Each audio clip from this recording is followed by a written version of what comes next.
Bab 1679. Apa maksudnya? Si brengsek Lorenzo itu menyuruh orang membawa anakku pergi. Suara teriakan terkejut Dewi ini hampir saja memancing pengawal yang ada di luar. Seharusnya Tuan yang meminta datang menjemput. Paula menatap Dewi dengan waspada. Seperti di dunia ini, hanya dia yang berani memarahi Lorenzo dengan sebutan brengsek. Apa? Dewi sangat emosional. Mereka tinggal di mana? Aku juga tidak tahu nyonya. Jawab Paula hati-hati. Kamu tidak tahu. Lalu siapa yang tahu? Dewi sedikit panik. Mana Tracy? Nona Tracy terluka. Sekarang sedang di rumah sakit. Masih belum sadar, jawab Paula. Mana Daniel? Dewi bertanya lagi. Tuan Daniel seharusnya masih di perusahaan. Jawab Paula dengan suara lemah. Nyonya, Anda jangan panik dulu. Tini, Winnie dan Bitty adalah anak kandung Tuan. Tuan tidak mungkin mencelakai mereka. Nyonya, sebelum Paula menyelesaikan perkataannya, Dewi sudah melompat keluar jendela lagi. Paula buru-buru ke jendela untuk melihat, tapi tangannya seperti memegang sesuatu yang dingin. Dia buru-buru menarik tangannya karena terkejut dan menyadari itu adalah seekor ular hijau yang sedang menjulurkan lidahnya dan terlihat sangat menakutkan. Namun, ular hijau itu tidak menggigitnya dan segera melompat ke atas pundak Dewi, lalu masuk ke jubah wanita itu. Dewi memasuki hutan dan menghilang dengan cepat, entah pergi kemana. Roxy yang berada di atas pohon mengepakkan sayapnya dan memekik beberapa kali, membuat seluruh burung di dalam hutan beterbangan menjauh. Paula merasa agak tidak tenang. Dia takut Dewi akan pergi mencari Tracy, lalu segera mengambil ponsel dan bersiap menelepon Naomi. Tetapi pada saat ini, Naomi juga menghubunginya. Ada apa? Tadi suaramu terdengar aneh. Apa yang terjadi? Tadi tabib dewa datang. Ujar Paula buru-buru menjelaskan. Dia sedang marah karena tahu Tini, Winnie dan Bitty dibawa pergi oleh orang suruhan Tuan. Entah apakah dia akan pergi mencari Nona Tracy atau tidak. Tidak mungkin sampai begitu. Menurutku tabib dewa sangat rasional. Meski berkata begitu, Naomi tetap segera menutup jendela.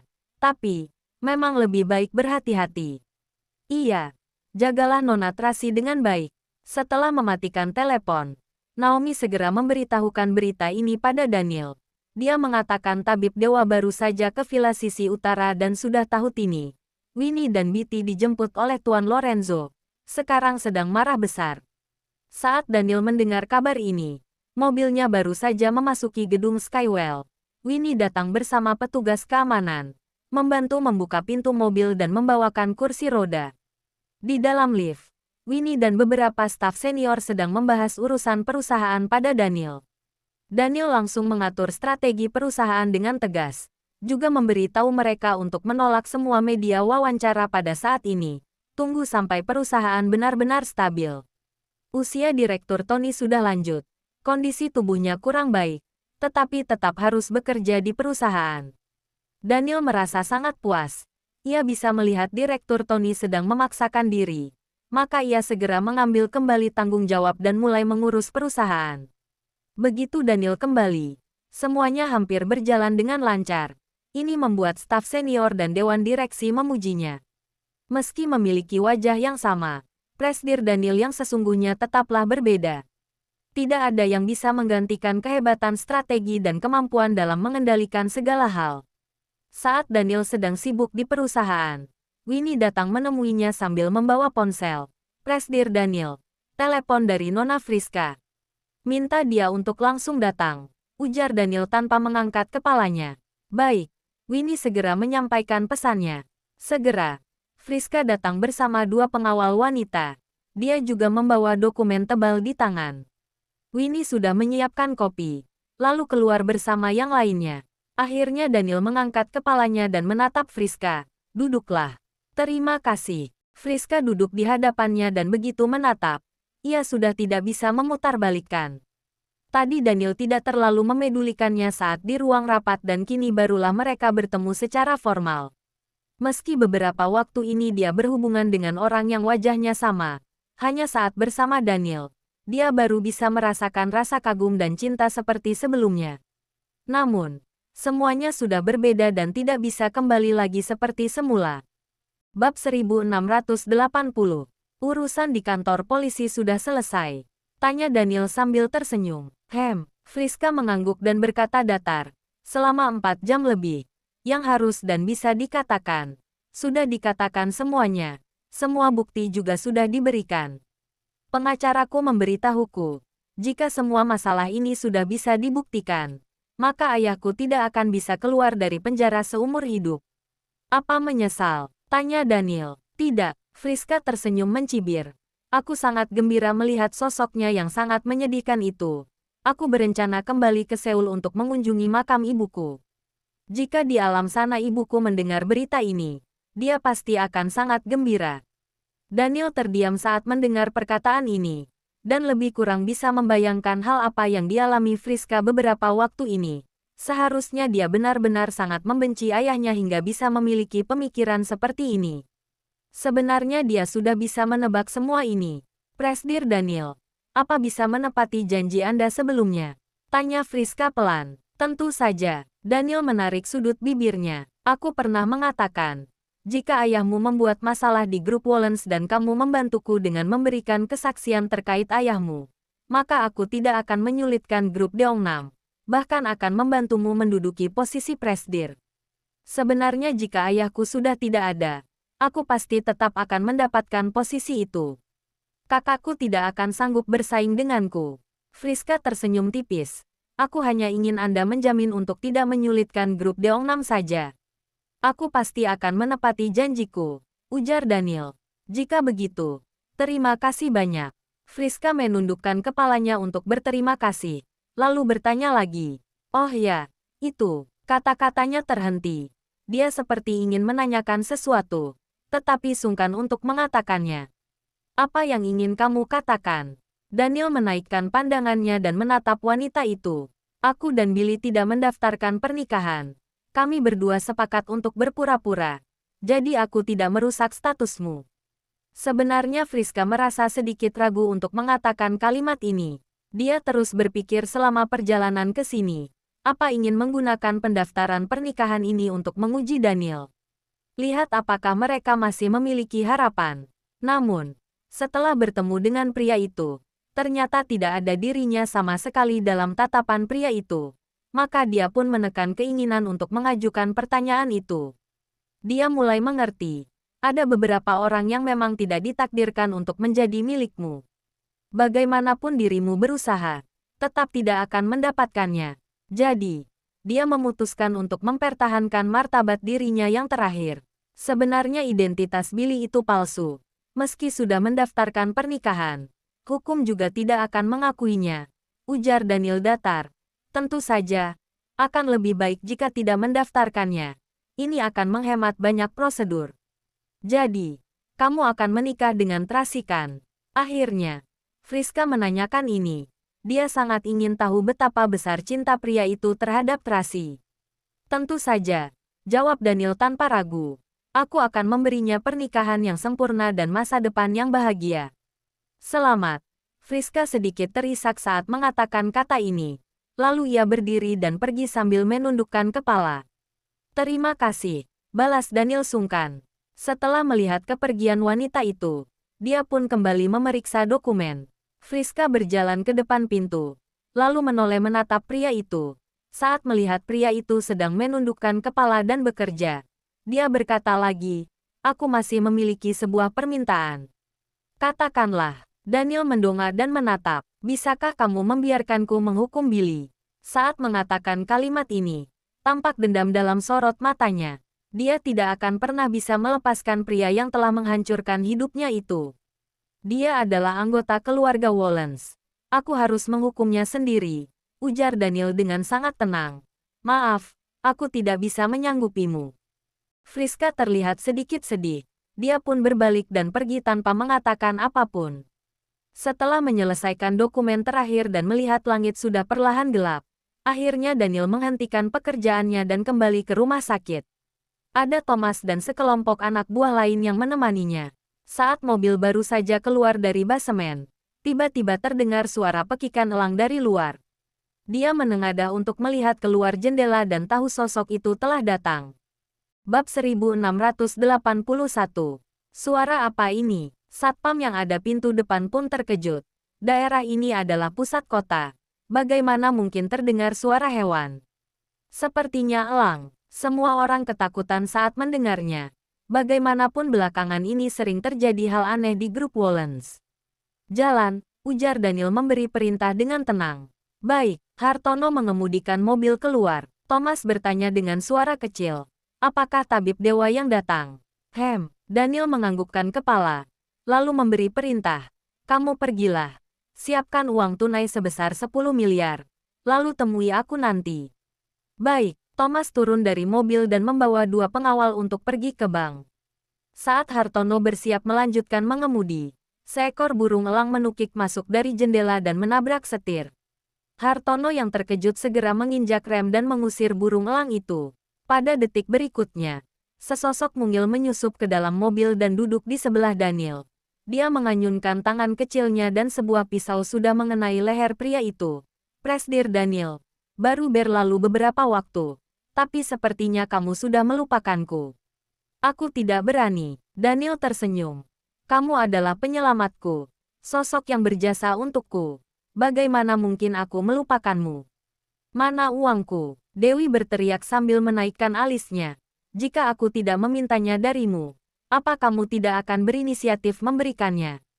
Bagaimana mungkin? Daniel berkata dengan sabar. Jumlah uangnya begitu besar. Membutuhkan sedikit waktu untuk menyiapkannya. Lagi pula sekarang bank sudah tutup. Dewi melihat langit di luar jendela yang sudah gelap.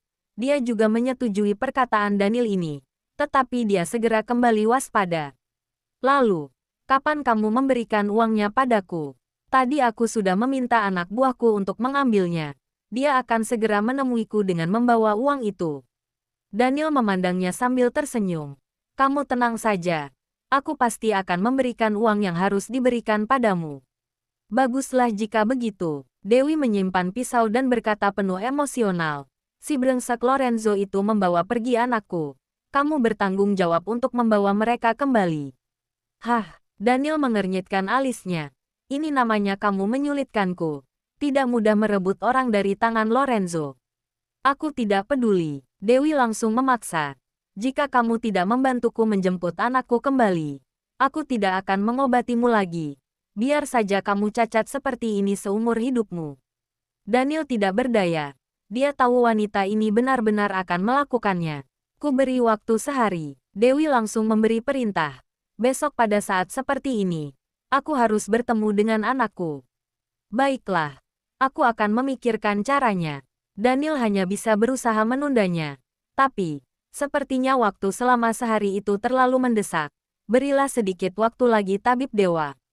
Kamu tidak mengerti. Jika menunda terlalu lama, si brengsek itu akan menemukanku. Saat berbicara, Dewi mengawasi keluar jendela dengan waspada. Wajahnya terlihat cemas. Dia benar-benar menggila.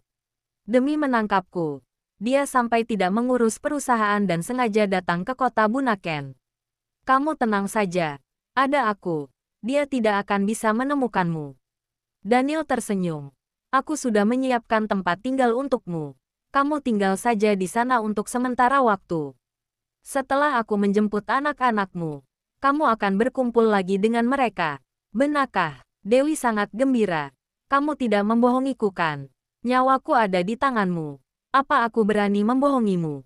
Ujar Daniel balik bertanya. Benar juga. Dewi menganggukkan kepalanya penuh percaya diri. Kamu berikan uangnya padaku dulu. Setelah melihat uangnya, aku baru akan mengobatimu. Sedang dipersiapkan. Akan segera diberikan padamu. Daniel sedikit tidak berdaya. Kenapa semua wanita di dunia ini begitu menyukai uang? Dia teringat sikap Tracy juga seperti ini dulu. Melakukan apapun agar bisa memaksanya menghasilkan uang. Iring-iringan mobil berhenti di kaki Gunung Bukit Haruna. Thomas membawa uang tunai sebesar 10 miliar dan meletakkannya di dalam koper berwarna perak dengan rapi. Dewi membuka koper itu dan mulai menghitung dengan serius. Tetapi tidak berapa lama dia mulai menggaruk kepalanya dengan pusing. Begitu banyak. Aku tidak bisa menghitungnya. Sangat merepotkan. Dia menoleh dan berteriak pada Daniel. Kamu tidak membohongiku kan? Semua ini adalah setengah hartamu. Bab 1682. Kamu akan tahu setelah menghitungnya. Daniel tidak langsung menjawabnya. Jika tidak cukup, aku akan menyuruh orang untuk mengambilnya lagi. Aku malas menghitungnya. Simpan dulu saja. Dewi sudah sangat gembira saat melihat uang yang begitu banyak. Begitu banyak uang. Sudah cukup untuk kugunakan bersama anakku seumur hidup ini. Hahaha. Tampak senyum samar di wajah Daniel saat melihat wanita itu tertawa begitu gembira. Tidak bisa dibayangkan bagaimana sosok dingin seperti Lorenzo bisa dibuat luluh oleh monster cilik ini. Semua uang ini adalah milikku. Semuanya milikku. Dewi memeluk koper itu dengan erat. Tetapi koper itu terlalu besar untuk sepasang tangannya. Ya, semuanya milikmu. Tidak ada orang yang akan merebutnya darimu. Daniel menatapnya sambil tersenyum. Mobil itu juga untukmu. Masukkanlah uang itu ke dalam mobil dan bawalah. Daniel menunjuk ke arah Thomas. Dia akan menyiapkan tempat tinggal untukmu. Benarkah? Mobil ini untukku. Dewi sangat gembira saat melihat Aston Martin model terbaru ini. Mobil ini terlihat lumayan. Hanya saja, sedikit lebih kecil. Aku suka mobil yang besar. Pakai saja dulu. Nanti jika ada kesempatan, kamu datanglah ke garasi mobilku. Pilih sendiri. Daniel sudah tidak sabar ingin pergi ke rumah sakit.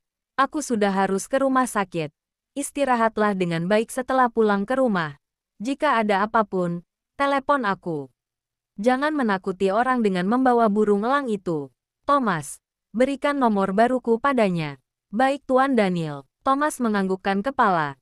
Nona Dewi, silahkan. Panggilan ini sangat aneh. Dewi menatap kesal pada Thomas. Panggil aku tabib dewa. Atau panggil saja aku Tuan Dewi. Muncul keringat di dahi Thomas. Sosok yang disebut monster ini jauh lebih sulit dilayani daripada Nona Tracy. Dewi memeluk uangnya. Lalu melemparkan ke dalam Aston Martin. Dia menghidupkan mobil itu dengan tidak sabar. Lalu membawanya pergi. Thomas yang belum sempat menutup pintu hampir saja terlempar dari mobil. Untung saja dia cukup cekatan dan segera menaiki mobil itu. Saat melihat mereka yang pergi menjauh, Daniel pun memberi perintah, jalan. Baik, Hartono mengemudikan mobil ke rumah sakit. Saat di perjalanan, dia tidak bisa menahan diri untuk bertanya, Tuan Daniel, apa Anda berencana membiarkan tabib dewa tinggal di Villa Sisi Selatan? Daniel menganggukkan kepalanya. Biarkan dia tinggal di sana untuk sementara waktu. Seharusnya Lorenzo tidak akan bisa menemukannya dalam waktu singkat. Takutnya tidak akan mudah merebut anak-anak dari tangan Tuan L. ujar Hartono berhati-hati. Ku dengar dari Paula. Sepertinya Tuan L terluka dan sedang menunggu tabib dewa kembali untuk mengobatinya. Apa? Daniel sangat terkejut. Dia sama sekali tidak terpikirkan hal ini. Namun, saat Kak Thomas melihat Tuan L hari ini, Tuan L terlihat biasa saja. Tidak seperti sedang terluka. Hartono sedikit bingung.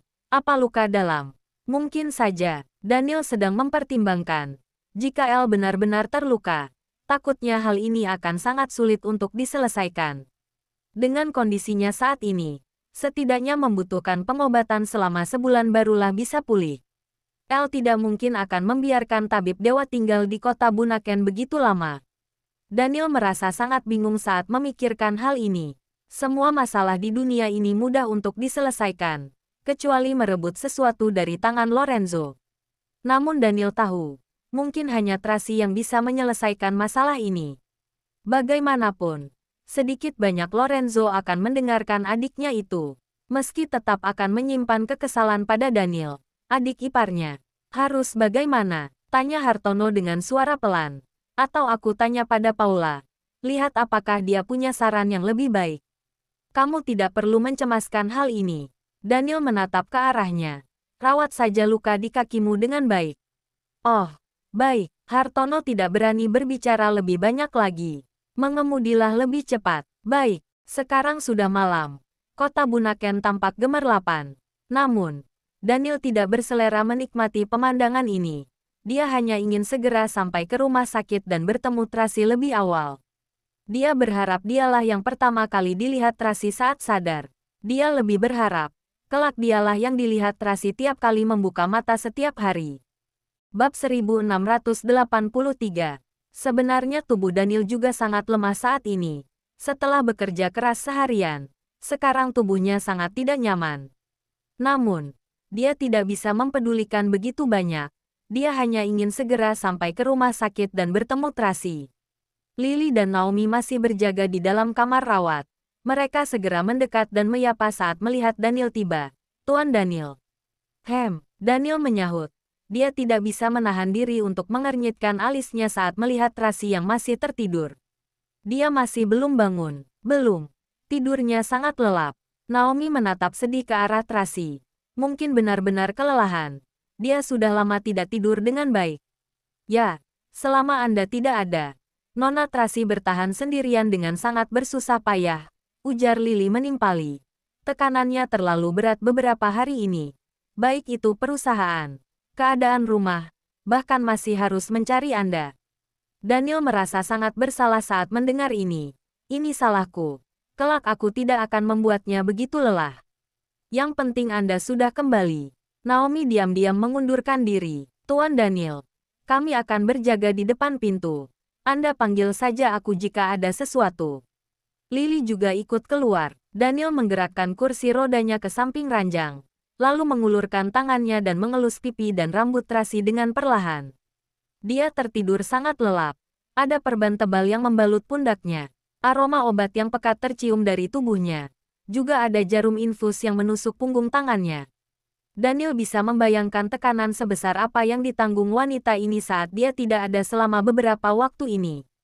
Barulah membuat wanita ini jatuh sakit sekarang dan tidak sadarkan diri. Dia merasa bersalah, sedih dan tidak tega.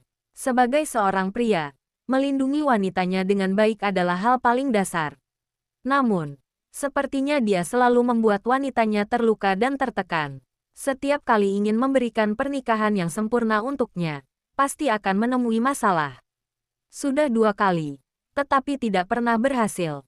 Kali ini, dia pasti tidak akan membiarkan wanita ini terluka lagi. Saat memikirkannya, Daniel pun merasa kelelahan. Dia menelungkup di sisi ranjang, lalu tertidur perlahan-lahan sambil memegang tangan Tracy. Mungkin karena tubuhnya terlalu lemah, Daniel langsung tertidur lelap hingga tidak menyadari Tracy sudah bangun. Tracy terbangun perlahan-lahan.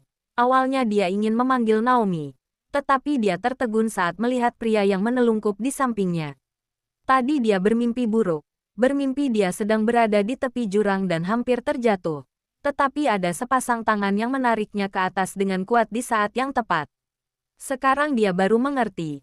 Sepasang tangan di dalam mimpi itu adalah tangannya Daniel. Dia merasa emosional karena tidak menduganya. Air mata membasahi matanya. Perasaan Tracy saat ini sangat damai. Dia menatap Daniel yang menggenggam tangannya dalam diam. Dia merasakan kelembutan dan perasaan tenang di dalam hatinya. Dia selalu percaya pria ini tidak meninggal. Percaya suatu hari pria ini pasti akan kembali. Saat ini, akhirnya harapannya terkabul. Pria ini tidak perlu melakukan apapun. Hanya perlu menemaninya dan menggenggam tangannya dalam diam seperti ini. Dan dia sudah merasa sangat bahagia. Jika bisa, dia sangat berharap waktu bisa berhenti dan dia bisa terus menikmati saat-saat indah ini. Sepertinya Daniel bisa merasakan sesuatu dan dia bergerak sedikit, lalu mengangkat kepala dan membuka sedikit matanya. Dia pun tertegun menatap Tracy. Dia baru tersadar setelah beberapa waktu. Dia menghela napas panjang dan bertanya dengan lembut, "Kamu sudah bangun?" Sudah bangun." Bagai sapaan selamat pagi sederhana dari sepasang suami istri yang telah lama menikah. Mereka berdua saling menyapa dengan kalimat sederhana dan terlihat begitu tenang. Tetapi perasaan bergejolak memenuhi hati mereka. Daniel mendekat dan memeluk Tracy dengan erat. Tracy mendekatkan wajahnya ke leher pria itu. Matanya basah dan berkata sambil terisak, "Akhirnya kamu kembali." "Ya, aku sudah kembali." Daniel mengelus rambutnya dan menciumi telinga. Lalu berkata dengan nada rendah yang lembut, "Sayang, kelak serahkanlah keluarga ini padaku. Sudah seharusnya menyerahkannya padamu lebih awal. Menjadi pemimpin terlalu melelahkan." Air mata Tracy pun menetes. Semua kelelahan dan kesedihan selama ini menjelma menjadi air mata. Jangan lupa like, komen, and subscribe ya. Terima kasih. tunggu terus kelanjutannya.